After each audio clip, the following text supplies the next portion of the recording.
Olá, começa agora o nosso encontro, o encontro com o Legislativo, o programa onde você é muito bem-vinda, muito bem-vindo.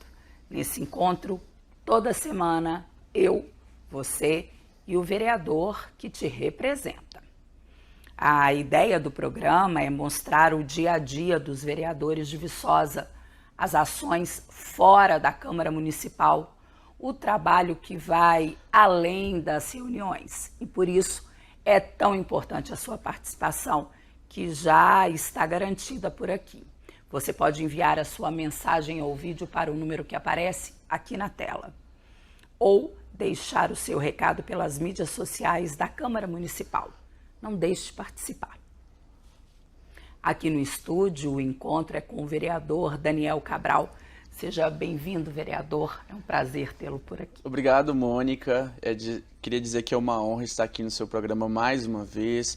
Parabenizar por toda essa edição ao longo do ano. Quero cumprimentar principalmente o senhor e a senhora que está aí em casa nos assistindo e dizer que nós estamos aqui sempre para trabalhar para vocês. Exatamente. E que trabalho. E quanto trabalho. E quanto trabalho, né, Mônica? A gente tem trabalhado bastante. Exatamente. Inclusive, tivemos uma certa dificuldade, é bom que as pessoas entendam, até de fazer uma triagem aí.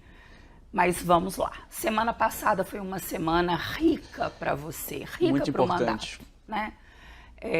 Você esteve viajando em Belo Horizonte para uma ação inédita, que é a criação, efetivação da rede da comunidade LGBTQI+. Conta pra gente. Mônica, o meu mandato ele tem a preocupação de buscar um conceito de desenvolvimento inclusivo e sustentável, né? Então a gente quer dar oportunidade para todos, a gente quer dar igualdade, uma sociedade mais justa, igualitária para todos e todas. E nessa perspectiva, a gente sabe que a comunidade LGBTQIA+, ainda sofre muito no nosso país. A gente está lidando um cenário a nível Brasil em que a comunidade trans, por exemplo, é a mais assassinada do mundo. Então a gente está lidando ainda com essa triste realidade. E nós temos que quebrar muitos desses paradigmas. Triste e absurdo. E absurdo, né? Em pleno século XXI. E eu acho que é importante a gente trazer esse debate, até mesmo porque desmistificar, né, quando você é um LGBTQIA+, eu acho que é importante falar disso, é que geralmente tem aquela ideia de que vai acabar com a família, vai acabar com os princípios morais, éticos, que a sociedade está aí já estabelecida. E é engraçado, eu dei até uma entrevista no estado de Minas sobre isso, em que eu sou cristão, cresci em um lar cristão, e com toda a minha base familiar, estrutura familiar que eu tive, o que a minha mãe ensinou é respeitar o próximo. Eu acho que esse é o princípio básico de todo cristão. E quando a gente está buscando esse tipo de coisa, esse tipo de debate, não é impor absolutamente nada a ninguém. A gente está falando que todo mundo é igual a todo mundo, sabe? É uma coisa básica, é respeito ao próximo. E se a gente pegar, né, as referências até bíblicas, né? A gente fala, a própria Bíblia fala de amar o próximo como a si mesmo. Eu acho que é uma coisa que eu levo para a minha vida, sabe? E eu trago até para a minha concepção política, de cuidar das pessoas, de amar as pessoas, porque essa é a responsabilidade de um político, né? E talvez não precisasse ser tão assim se houvesse já respeito suficiente. Exatamente, exatamente. A gente está falando de dados, de pessoas que são assassinadas por elas serem que elas são. Então foi nesse sentido que eu criei, junto com a Duda Salabert, vereadora mais votada da história de Belo Horizonte, a Rede Mineira de Lideranças LGBTQIA+. O que vai ser essa Rede Mineira de Lideranças LGBTQIA+. Nós fizemos... Que já está acontecendo a todo vapor. Nós fizemos um mapeamento de vereadores e vereadoras por todo o estado. São mais de 30 parlamentares LGBTQIA+, no estado. Nós temos em Ponte Nova, Juiz de Fora, Belo Horizonte, Uberaba, Uberlândia, enfim, várias e várias cidades de Minas Gerais. E nós nos conectamos. Nós nos conectamos, inclusive, esses vereadores, eu tenho acompanhado os trabalhos desses vereadores e vereadoras por todo o estado, eu digo com muita certeza que eles estão se destacando nos seus mandatos, seus respectivos mandatos. Porque eu acho que a gente tem um compromisso maior, eu tenho esse compromisso maior, de tudo que a gente viveu, de passar por até mesmo de nos esconder, de deixar de nós sermos quem nós somos por muito parte da vida, a gente quer mostrar que a gente tem muito a contribuir com a sociedade. Então essa rede é para nos fortalecer as políticas públicas para a comunidade, mas mais do que isso é para mandar um recado para a sociedade, mandar um recado para o estado de Minas Gerais. É que nós temos uma visão e nós temos muito a contribuir com o desenvolvimento do estado. Nós temos muitas políticas públicas. Veja bem, eu sou uma LGBTQIA+. E olha todo o meu trabalho que eu fiz ao longo do ano, várias e várias pautas, porque é a nossa forma de enxergar a sociedade. Nós somos sensíveis e a gente precisa entender os vários desafios e demandas que a sociedade tem. E a sociedade precisa entender que é uma das bandeiras. É uma das bandeiras. Não é a única bandeira. Eu acho que se a gente pegar todo o meu trabalho que eu venho fazendo, por isso que eu trago sempre a concepção de desenvolvimento inclusivo. A gente tem que promover geração de emprego e renda para todos, para todas. Se a gente não conseguir fazer isso, a gente está falhando. E se a gente pegar o sistema atual, a forma como nós estamos vivendo, a gente vê que a desigualdade cada vez mais aumenta. Então a gente precisa reverter isso. E são esses grupos que mais sofrem, a comunidade LGBTQIA+, a população negra, mulheres. Se você pegar, são esses três públicos que mais vêm sofrendo com qualquer tipo de vulnerabilidade social, com muitas inclusive. Então o nosso mandato, a nossa perspectiva do que a gente entende como política, porque vale lembrar que para mim política é o principal meio de transformação da sociedade. E é isso que a gente tem feito boa política para transformar a vida de todos e todas. Essa é a nossa preocupação. E chamado as pessoas para estarem as junto, pessoas, né? todos os grupos. Eu acho que a gente tem buscado justamente dialogar. Eu gosto de falar uma coisa muito importante, que o que eu entendo como gestão pública, ser um gestor público, é acima de tudo ser neutro. Ser neutro em que sentido? É não transparecer os meus interesses. Aqui não importam os meus interesses. Aqui importa o interesse da população. E é isso que eu venho fazendo, é colocar a população em foco, no debate, no centro da arena da administração pública, entendendo suas demandas, entendendo seus anseios e resolvendo esses problemas. E a comunidade LGBTQIA+, é mais uma dessas pautas que a gente tem trabalhado justamente para ajudar, para fomentar. Hoje, se você pegar o índice de desemprego para a comunidade trans é absurdo. Por que essas pessoas não podem ter as mesmas oportunidades que outras têm? Por que a gente não promover uma sociedade onde todos vão ter os mesmos direitos? É somente isso. E, consequentemente, a rede criada, um fortalecimento dos parlamentares que representam efetivamente toda uma sociedade, eles se fortalecem, você se fortalece, o segmento ganha e a sociedade como um todo, né? Ideia, o que a gente vê é isso. Né? A ideia é mostrar força nesse sentido, sabe? Mostrar que nós somos muitos. E que nós estamos aí, e que nós estamos representando de forma muito importante a sociedade. Nós fazemos parte disso. E nós sofremos muito, sabe, Mônica? Eu acho que é importante dizer isso, porque parte da minha vida, eu tenho 24 anos, até os 20 eu tive muito medo disso, de não ser aceito. Você ter esse sentimento é muito ruim. E é muito legal ter toda essa experiência, passar por tudo isso, porque isso me fez o político que eu sou hoje. Mais sensível, mais aberta ao diálogo, mais aberta a ouvir, sabe?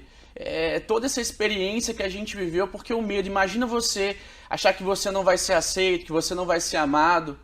Eu acho que isso faz com que a gente precisa realmente construir uma sociedade melhor ainda. E a gente vê muitos acontecimentos, muitas pessoas sendo assassinadas, muitas pessoas...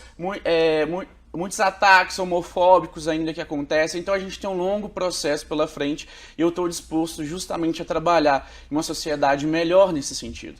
E aí se você pegar sobre agendas, o que eu tenho feito sobre essa questão de minorias, de população que estão mais em condições de vulnerabilidade social, é o projeto que a gente fez, por exemplo, da dignidade menstrual.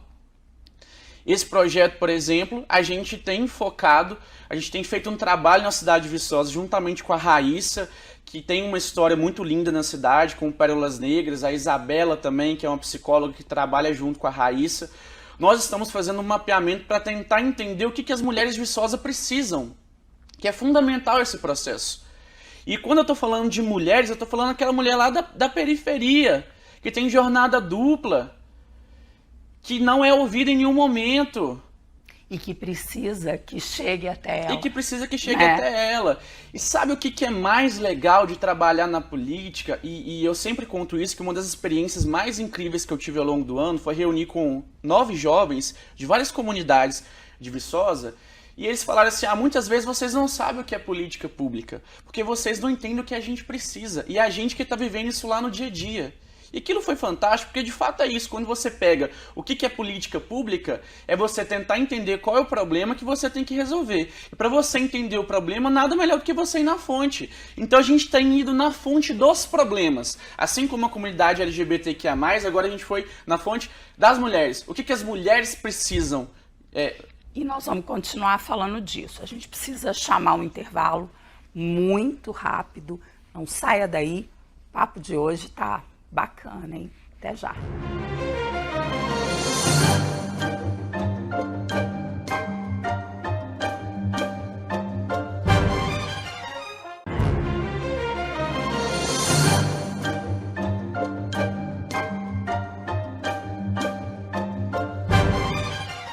Estamos de volta e hoje o programa conversa com o vereador Daniel Cabral. Vereador, nós encerramos falando de dignidade menstrual. Vamos só retomar para o pessoal entender. O projeto foi aprovado na semana passada, já foi encaminhado para o Executivo, que a partir de quarta-feira passada tem 15 dias para sancionar a lei. Vamos falar um pouquinho disso. Qual é a proposta do projeto e o que você espera efetivamente do Poder Executivo? Vamos iniciar esse debate falando de dados. Segundo a ONU, de 1 a 4 meninas faltam pelo menos uma vez por mês, uma semana, por causa de não conseguir ou ter acesso a absorventes. Isso já é um dado, assim, absurdo. E se a gente está falando de meninas que faltam a aula por causa da falta de absorventes, nós falhamos. Nós precisamos resolver esse problema. A gente precisa promover dignidade para essas meninas. A gente está falando de duas coisas aí. A gente está falando de saúde e de educação. São dois elementos importantes. Então, desde o começo do ano, a gente criou um projeto, uma campanha, na verdade, para promover esse debate no município sobre a questão da dignidade menstrual. A gente tem dito o seguinte, que a mulher ela merece toda a dignidade, inclusive a dignidade menstrual. Então, nós elaboramos essa campanha junto com várias... Até porque uma coisa puxa a outra. Quando você tem dignidade menstrual, você estabiliza, né? Você está melhor, né? Exatamente. Então nós promovemos esse debate, nós arrecadamos absorventes junto com o Contamina, com a Teto, com várias entidades da cidade, até chegar na institucionalização do programa, do projeto, que é a dignidade menstrual na cidade de Viçosa. E vai ser ofertado absorventes nas escolas e nas UBSs e casas de apoio para as mulheres da cidade. Essa é a ideia do nosso projeto. E a gente espera do Poder Executivo que o projeto seja sancionado. Eu sei que esse projeto gera um custo para o Executivo, inclusive até elevado, mas a gestão do Raimundo ganha muito se ele aprovar esse projeto, porque ele mostra estar preocupado com a saúde das mulheres. Ele mostra estar preocupado com políticas públicas para as mulheres. O Raimundo, que é um defensor da pauta da saúde, por exemplo, isso é saúde. Então, eu acredito que, creio que o projeto vai ser sancionado, espero eu que sim, senão a gente vai trabalhar arduamente para que seja revertido, mas eu vejo a atual administração preocupada em infraestrutura, e é bom que nós da Câmara, né, todos os projetos que eu venho apresentado, tenham focado em políticas públicas, de saúde, de educação, então a gente precisa fazer esse contraponto, porque a nossa população precisa de serviços básicos. Não adianta nada ter aquela ponte ou aquele buraco tampado se você não tem saúde de qualidade. Então a gente está proporcionando isso para as mulheres. A gente está proporcionando dignidade e é esse projeto, esse intuito que a gente fez para realmente marcar o município de Viçosa e Viçosa ser um exemplo mesmo na qualidade, no tratamento das mulheres da cidade. Então agora é aguardar a sensibilidade por parte do Executivo. Agora é aguardar o Executivo. Bom, duas frentes importantíssimas você assumiu. encaminhamento de 2 audiências públicas importantíssimas. O plano diretor, que semana que vem temos uma nova audiência, desta vez dentro da Comunidade do Paraíso, a Câmara vai até lá. E aí, na primeira audiência pública deste ano, foi pedida, então, a criação de uma comissão que discutisse a Lei de Uso e Ocupação do Solo. Numa das audiências que você foi o autor com relação ao retorno das aulas da UFV, saiu também a criação de um comitê que acompanhasse efetivamente esse retorno. Então, eu queria que você desse uma passeada de como estão as reuniões do uso e ocupação do solo, qual é a evolução e o que vem por aí com o retorno dos alunos da Universidade Federal de Viçosa. Ótimo. Isso são demandas emergenciais. Estão aí postas e nós precisamos lidar com elas, e eu peguei à frente de muitos desses debates. Sobre a questão da Lei de Uso e Ocupação do Solo e sobre o plano diretor, é importante dizer que a Câmara está completamente comprometida com o plano diretor, em aprovar esse plano, mas de forma técnica e que atenda os interesses da comunidade de Viçosa, né? Isso eu acho que é importante falar. A gente entende que o desenvolvimento de Viçosa é fruto de uma Lei de Uso e Ocupação do Solo moderna e atualizada. Se você que é empreendedor, se você que já tentou abrir um negócio aqui em Viçosa, você certamente já teve dificuldade para conseguir o mínimo que é o alvará. Então a Lei de Uso e Ocupação do Solo, esse trabalho que a gente vem fazendo é para resolver esses problemas. E nós temos, caminhamos para a 4ª reunião, temos feito isso muito bem, e nós vamos atualizar, nós vamos modernizar a cidade para que a gente consiga atrair e que mais empresas fiquem aqui. A gente quer facilitar a vida de quem quer empreender, de quem quer crescer na cidade de Viçosa. E é isso que a gente vem fazendo com a Lei de Uso e Ocupação do Solo, e pode ficar despreocupado que nós iremos entregar um trabalho muito bom, porque é a minha principal preocupação, desenvolver a cidade. E com uma boa Lei de Uso e Ocupação do Solo, a gente vai conseguir gerar emprego e renda. E claro, que está diretamente ligada à aprovação ou não do plano diretor. E esse plano diretor a gente tem buscado de fazer de maneira sustentável. De que forma? Onde a gente consiga equilibrar o desenvolvimento da cidade de forma sustentável, né? Preservando os nossos recursos, preservando as nossas nascentes, as nossas bacias, mas que a cidade consiga crescer daqui para frente de forma organizada. Então esse é o nosso compromisso, nós temos feito isso muito bem lá na Câmara. E sobre o outro debate, o outro comitê, a gente sabe que o contexto de Viçosa é muito diferente das outras cidades. Nós temos a Universidade Federal de Viçosa que impacta a rotina da cidade. Nós estamos falando de 17 mil estudantes. Se hoje as aulas voltassem, a gente estava falando de 17 mil estudantes aqui em Viçosa. É uma população, cidades da região, vamos assim dizer. Então, qual foi a nossa preocupação? É uma população maior do que muitas cidades. Do que muitas cidades. E o que a gente fez na nossa preocupação? Entendendo esse contexto de pandemia, nós criamos esse comitê para que a gente consiga preparar a cidade para esse retorno.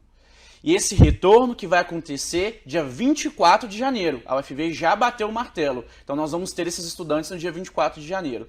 Então quando eles chegarem, a gente quer preparar a cidade. Estrutura básica de saúde, atenção primária, por exemplo. Onde esses meninos vão precisar buscar recurso caso precisem.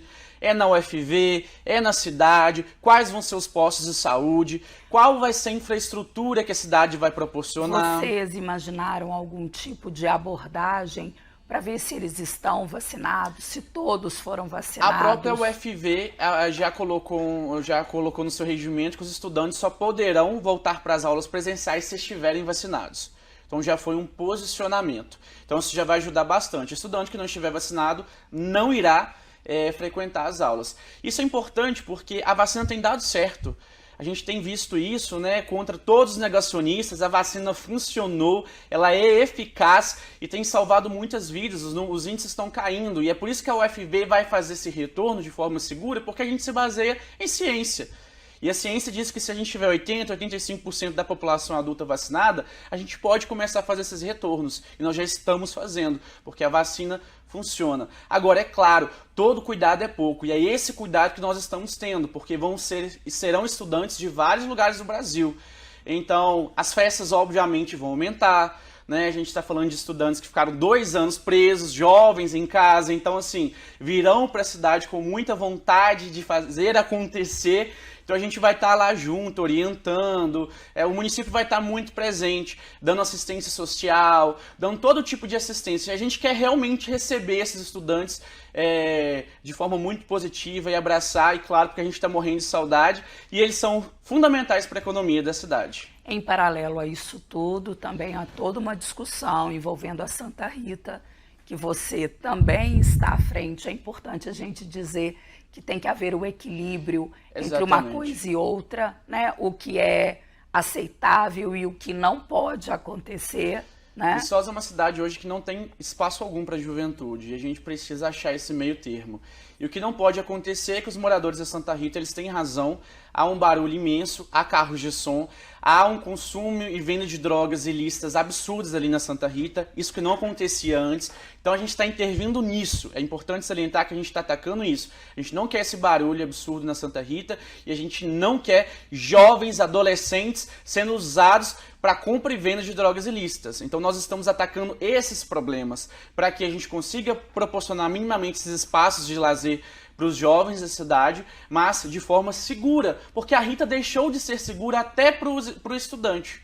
Então é esse tipo de pauta que a gente está trabalhando, buscando sempre o equilíbrio, o diálogo com ambas as partes, para que a gente chegue sempre na melhor solução possível para o problema. Vereador, para a gente finalizar, você se sente hoje, as suas metas para a legislatura em 2021 foram cumpridas? Você está satisfeito? Mônica, eu brinco que quando eu chego na meta, eu dobro a meta. Aí eu chego de novo, eu dobro de novo. Foram muitos trabalhos, muitas pautas, muitas agendas. Estou bastante realizado.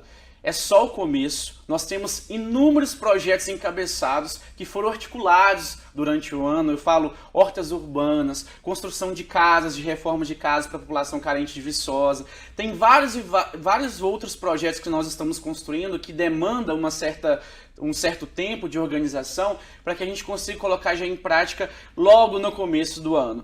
E nós trabalhamos em várias agendas que impactam a população de Viçosa, com as nossas mídias sociais. Eu acho que é importante salientar que nós fomos cruciais na pandemia, informando. Nós criamos a lei que combatia a festa clandestina, nós criamos o protocolo de retorno e agora a gente está propondo o passaporte da vacina. Ou seja, a gente fecha o ciclo de um mandato que realmente esteve presente para ajudar a população nesse momento mais difícil. E agora, a mensagem que eu deixo para a população é que nós estamos vencendo a pandemia e está muito próximo disso acabar. E aí agora é hora de fazer a máquina de Viçosa girar, a economia de Viçosa girar, com muitos eventos, com uma cidade viva, como a gente sempre gostou, diversa. Então nós estamos trabalhando nesse sentido. É claro que há algumas limitações, porque é importante salientar que o vereador ele tem o papel de fiscalizar e de cobrar, é o executivo que tem a caneta na mão, é ele que executa, e de certa forma o executivo foi ineficiente em algumas questões. Eu acho que esse é o meu ponto de vista. Mas o legislativo não pode deixar de trabalhar. Mas não pode deixar de trabalhar. E porque o executivo não vai fazer. Exatamente. Várias pautas. Esses comitês, por exemplo, essa questão da infraestrutura para preparar a cidade, eu falo com tranquilidade, não é minha responsabilidade fazer isso. Mas quando eu coloco minha cabeça no travesseiro e eu penso nessas questões, eu não consigo dormir. Porque desde quando eu fui eleita, 1 ano atrás, e completou 1 ano, eu tenho compromisso com a população de Viçosa. E vou trabalhar incansavelmente até que todo viçosense tenha qualidade de vida, tenha comida na mesa, tenha esporte, tenha lazer, tenha cultura, tenha diversão. Porque é isso que o nosso povo quer, e o nosso povo está sofrendo. Nosso povo está sem esperança. E agora eu quero ser esse canal de esperança dentro da política. Como eu venho sempre colocando, a política é um meio de transformação da sociedade. E nós precisamos de bons políticos, nós precisamos de boas lideranças. E é essa mensagem que eu quis deixar. O primeiro ano para a cidade de Viçosa. Que eu cheguei, estou só começando e vai vir muito trabalho incrível pela frente. E nós vamos acompanhar de perto. Com certeza. Contamos com seu retorno. e boas novas. E eu deixo aqui sempre o mandato à disposição. Meu mandato é uma extensão da cidade. Pode me mandar mensagem no Instagram, pode mandar mensagem no WhatsApp, e nós vamos atender todas as pautas e todos e todas. Mônica, mais uma vez é um prazer estar aqui no seu programa, conduziu maravilhosamente bem, levando mais transparência para a população e mostrando a importância do Poder Legislativo, que eu acho que isso é fundamental, é muito importante, porque nós, vereadores, nós estamos completamente próximos, do ladinho da população. Então, parabéns à equipe da TV Viçosa e pode contar sempre comigo. Nosso compromisso. O encontro com o Legislativo fica por aqui. Eu espero você na próxima quinta, às 6 da tarde. Até lá.